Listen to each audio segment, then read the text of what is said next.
Assalamualaikum warahmatullahi wabarakatuh.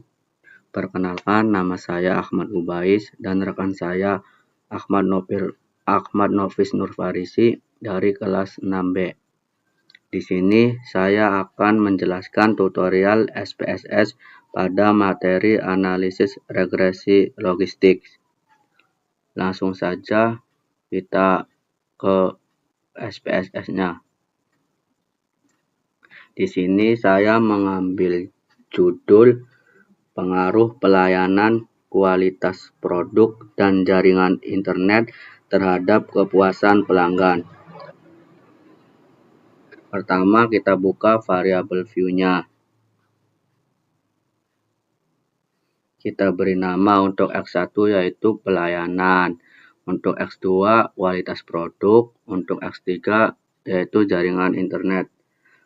Sedangkan Y-nya itu kepuasan pelanggan.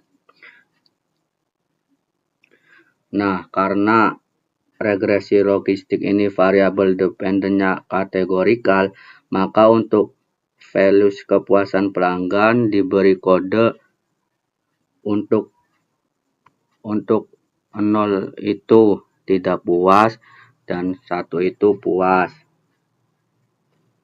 Untuk measure X1, X2, dan X3 itu menggunakan skala, sedangkan untuk yaitu menggunakan nominal. Langsung saja kita ke data view. Di sini saya sudah memasukkan data-data untuk nilai X1, X2, X3, dan Y-nya. Untuk Y itu berupa kode 0 dan 1 sesuai dengan values variabel Y-nya. Langsung saja kita analyze. Kita pilih analyze, terus regression, terus binary logistik. Nah, di sini kita masukkan kepuasan pelanggan ke dependent. Untuk pelayanan kita masukkan ke covariates, kualitas produk juga covariates, dan jaringan internet juga ke covariates. Nah, kita klik option. Kita checklist Hosmer Lemeso Godness of it dan iteration history. Tujuannya untuk mengetahui nilai Hosmer Lemeso Godness of it dan nilai iterasi. Lalu kita continue, lalu klik OK. Nah, di sini muncul output regresi logistik. Selanjutnya akan dilanjutkan oleh Ahmad Nofis Nurfarisi.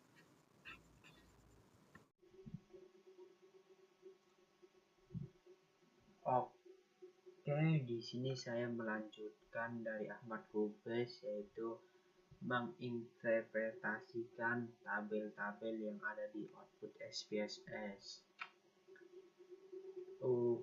Untuk judulnya adalah pengaruh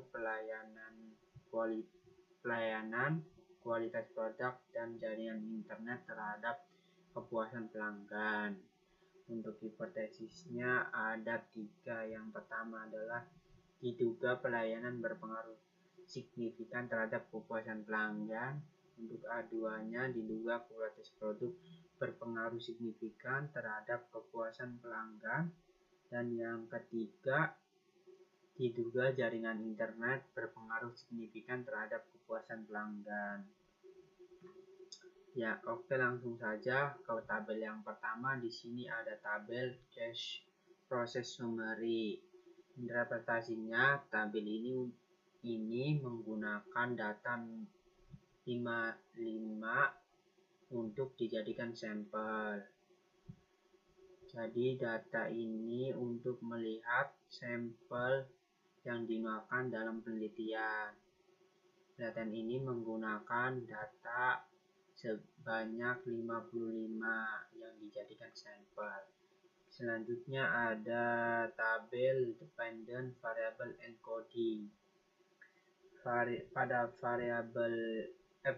interpretasinya, variabel dependent Y yaitu kepuasan pelanggan di kategori memiliki dua kategori, yaitu tidak puas dan puas.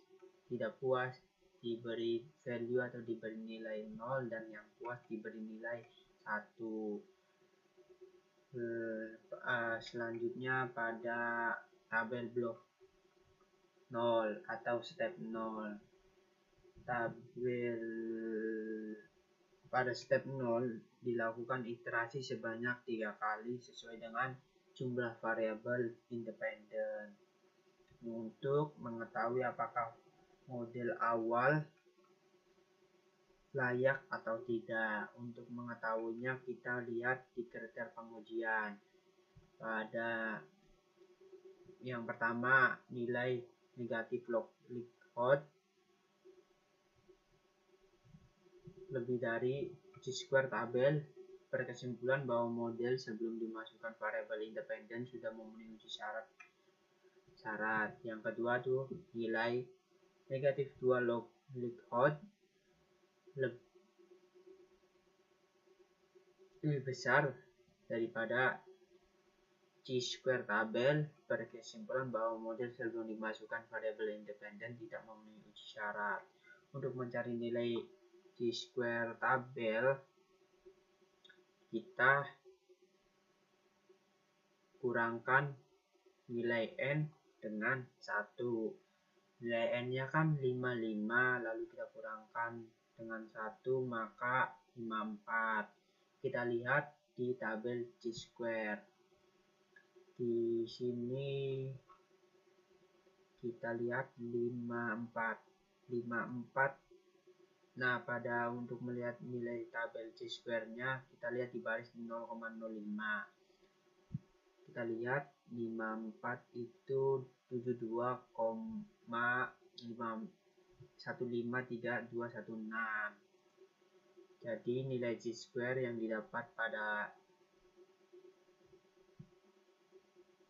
didapat sebesar 72, 15, 32, 16. Jadi kita lihat apakah nilai chi-square lebih besar atau kurang dari nilai negatif likelihood dikatakan lebih besar daripada nilai chi-square tabel, karena nilai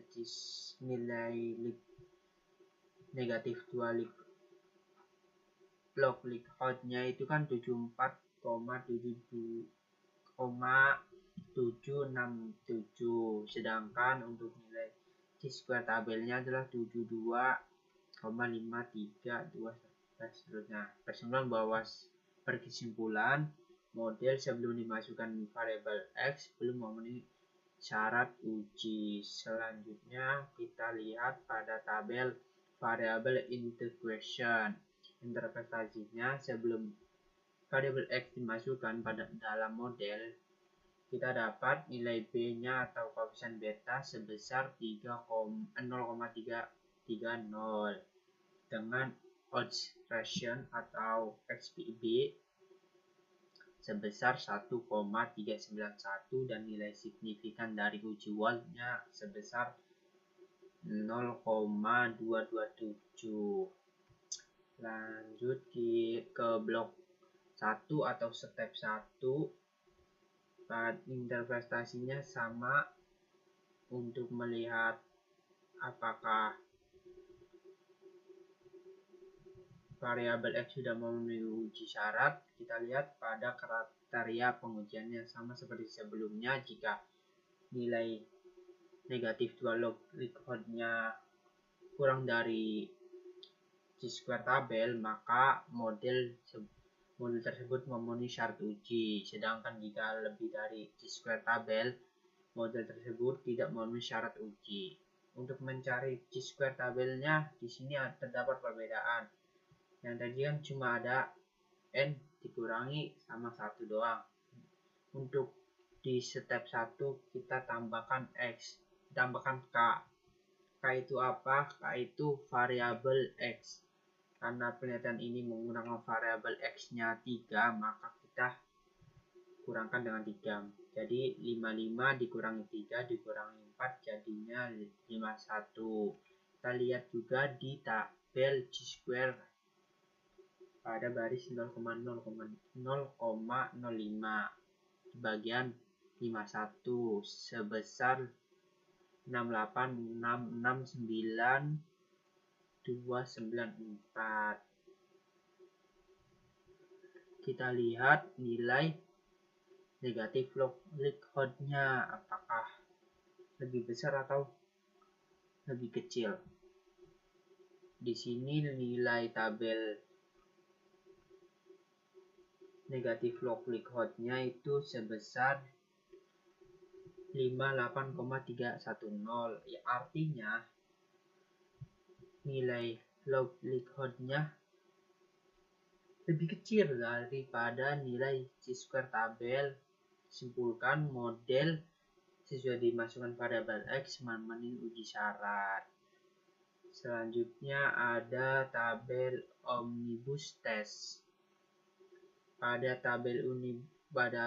interpretasi tabel omnibus, kriteria pengujinya itu nilai sig-nya harus kurang dari 0,5 jika berpengaruh secara simultan. Kita lihat di sini nilai sig-nya adalah 0,001. Jadi disimpulkan berpengaruh secara simultan terhadap variabel dependent. Lalu ada tabel model summary. Untuk interpretasinya, nilai nuclear cricket R² sebesar 0,348. Maka berkesimpulan berpengaruh terhadap variabel dependent terhadap variabel dependent secara bersama-sama sebesar 34,8%. Selanjutnya ada tabel Homer and Loew's test. Interpretasinya, kriterianya dikatakan jika nilai sig-nya lebih dari 0,5,